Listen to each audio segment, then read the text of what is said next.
Gauss's law का ये second application भी काफ़ी इम्पॉर्टेंट एप्लीकेशन है और इस केस में भी दो सिचुएशन लेंगे। सबसे पहले तो हम लोग बाय डेफिनेशन की बात करेंगे।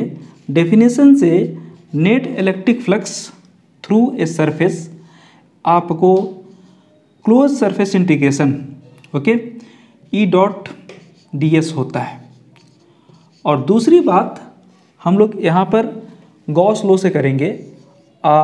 मालूम है कि गॉस लॉ के अनुसार net flux through a close surface phi is equal to Q by epsilon naught होता है। ओके, सबसे पहले यहाँ पर थिन शीट लेकर के बात करनी है। ओके, अब ये थिन शीट क्या है?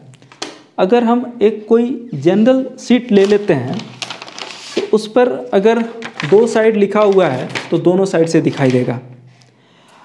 थिन शीट में वो शीट इतना पतला हो कि हम एक साइड ही लिखें, दोनों साइड से वही चीज़ दिखाई दे। मैंने यहाँ पर थिन शीट लेने की कोशिश की है बस शो करने के लिए। ओके, यहाँ पर हम थिन शीट का मतलब क्या समझाना चाह रहे हैं, क्या बताना चाह रहे हैं, ये क्लियर होना चाहिए, तभी जा कर के यहाँ पर हम लोग इस डेरिवेशन को कर पाएंगे। सबसे पहले कि जो हमने चार्ज शीट लिया है वो इतना थिन हो कि उस पर single layer of charge he spread कर पाएँ। जो चार्ज वन लेयर पे स्प्रेड करें वही चार्ज अपोजिट लेयर पे भी विजुअलाइज हो। ओके, तभी इसको थिन बोलेंगे। अदरवाइज अगर मान लीजिए कि ऐसा कोई दूसरा एक और थिन आ गया तो डबल लेयर हो जाएगा और ऐसे केस में दोनों लेयर का इफ़ेक्ट हमको नज़र आएगा।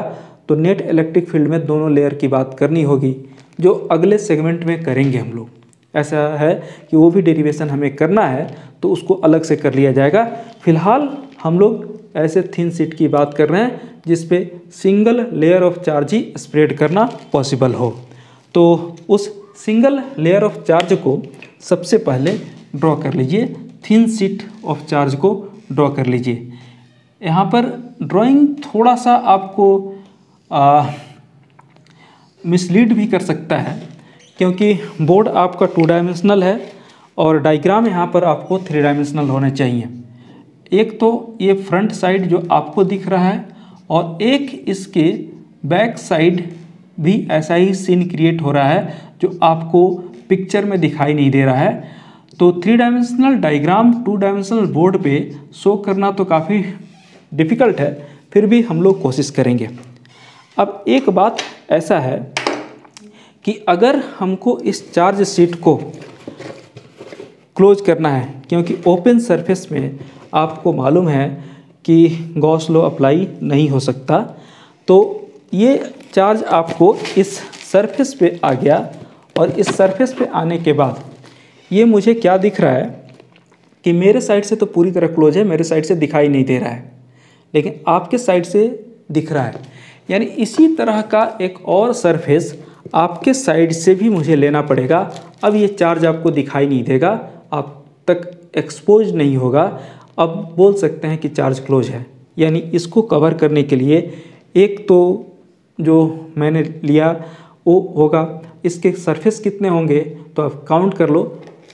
एक सरफेस पे तो चार्ज खुद है, तो आपको कुल मिला के 5 सरफेस उधर से और 5 सरफेस इधर से 10 सरफेसेस मिल गए।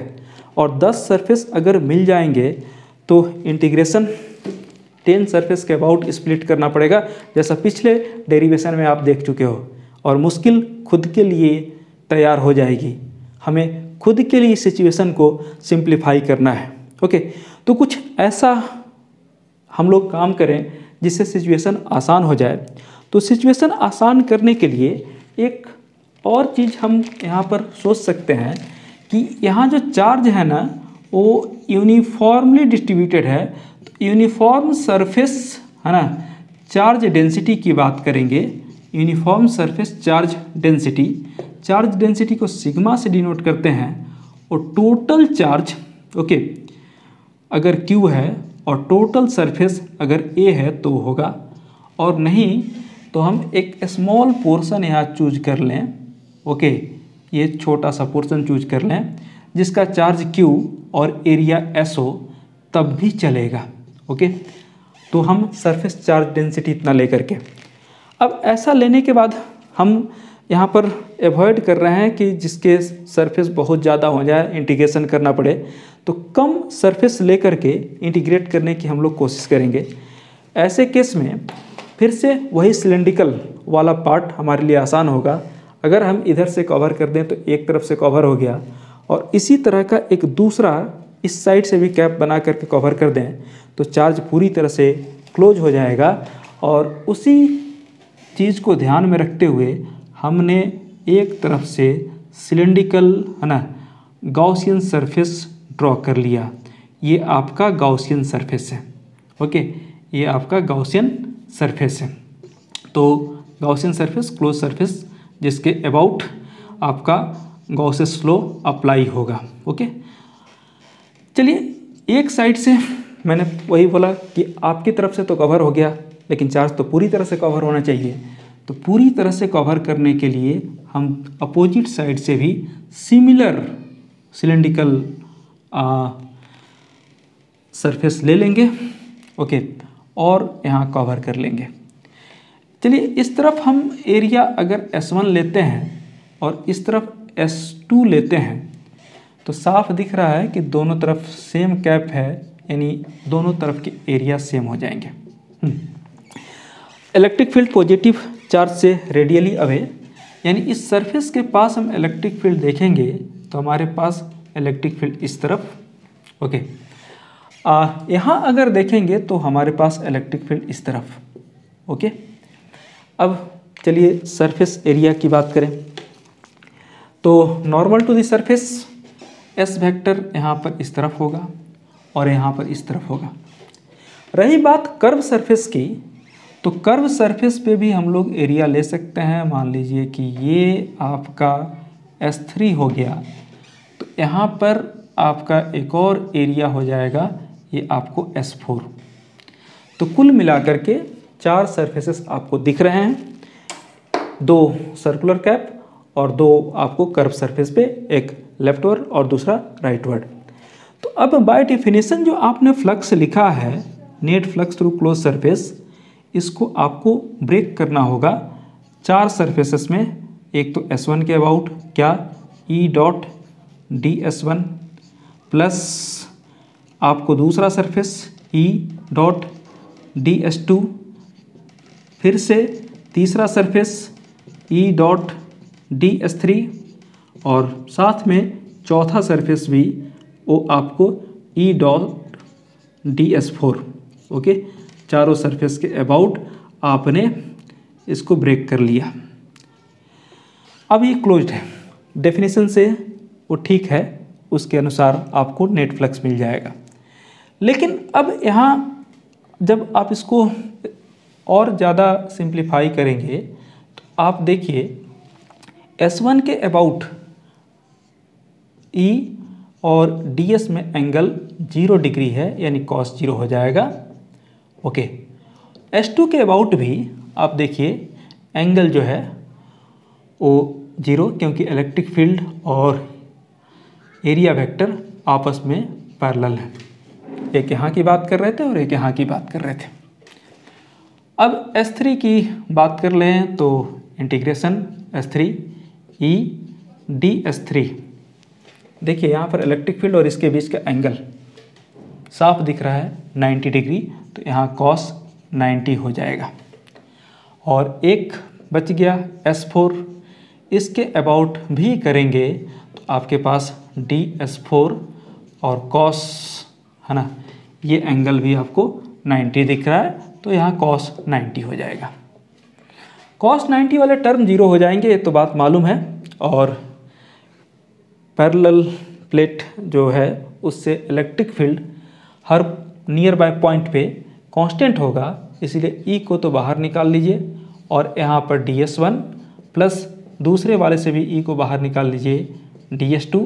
ये S1 के अबाउट हो गया, S2 के अबाउट हो गया, S3 वाला 0, S4 वाला भी 0। ओके, बहुत अच्छे पोजीशन तक हम पहुंच गए ये कैलकुलेशन में। अब नेक्स्ट क्या कर सकते हैं, तो देखिए यहाँ से S1 हो जाएगा प्लस ये ES2 हो जाएगा इज इक्वल टू, एक बात ध्यान दें, S1 का एरिया भी S के बराबर है और S2 का एरिया भी S के बराबर है, इसीलिए आप इसको ES प्लस ES लिख सकते हैं और ये हो गया आपके पास 2ES। इसको इक्वेशन नंबर 1 मान लीजिए। रही बात एग्जाम में लिखने की, तो कुछ स्टेप्स आप छोड़ सकते हैं, जैसे ये स्टेप छोड़ दीजिए, यहाँ तक के स्टेप्स आप आसानी से छोड़ सकते हैं। और डायग्राम में चूँकि क्लियरली शो किया हुआ है, इसलिए किसी को ये मुश्किल नहीं होगी समझने में कि आपने कहाँ से ये वाला स्टेप लिख दिया। मैं बार बार बोलता हूँ कि कौन सा स्टेप स्किप करना है, इसकी कला, ये आर्ट आपको फुल्ली आना चाहिए। ओके, ऐसा नहीं कि कहीं से भी कोई स्टेप को हम उड़ा दें, वैसे मार्क्स कट जाएंगे। और ये 3 एप्लीकेशंस में दूसरा है, ये हर एग्ज़ाम में आता ही आता है कोई ना कोई एक, तो उस हिसाब से इसको प्रैक्टिस भी करनी है। अब गॉस लॉ से उसी के अबाउट फ्लक्स अगर खोजेंगे तो ये आपको मिल जाएगा नेट फ्लक्स ऐसा, क्योंकि सेम सरफेस के अबाउट फ्लक्स है।